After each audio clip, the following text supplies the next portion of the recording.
Guilt helps you grow. Now that you've adopted a more rational approach to processing guilt, it is important to understand why it occurs in the first place.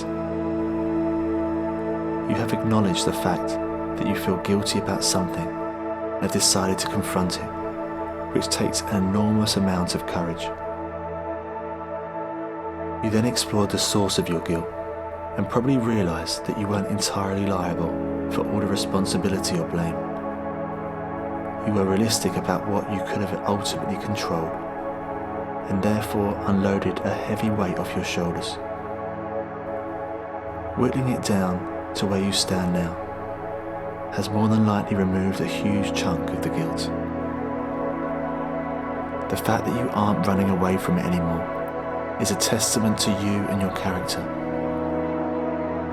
You have been so brave to stand firm and confront the guilt that has been affecting you for so long now. This in itself is an achievement, and you should feel proud of yourself.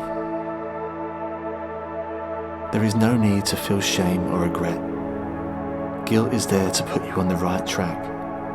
It is your moral compass, and your alarm to let you know that you've made choices that conflict with your moral values.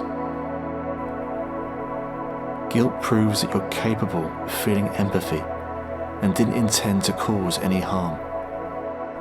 So take action now and address those circumstances to set you on a path that's more in line with your goals. Guilt can help you grow. It will make you wiser, well-rounded, and empathetic. So use it as a tool to improve yourself rather than using it to replay the emotional state associated with the emotion. You have every right to use it to your benefit, so do not feel that you're unworthy of making peace with the past. Showing mercy towards yourself is not an act of defeat. It is one of the greatest acts of kindness, a healing process to release the burden of the past that will liberate you from perpetual guilt that could otherwise plague you in the future. Thanks for watching. I hope you enjoyed this video. Remember that we have much more available on Spotify, YouTube, and don't forget to visit our website at www.innerpreservation.com.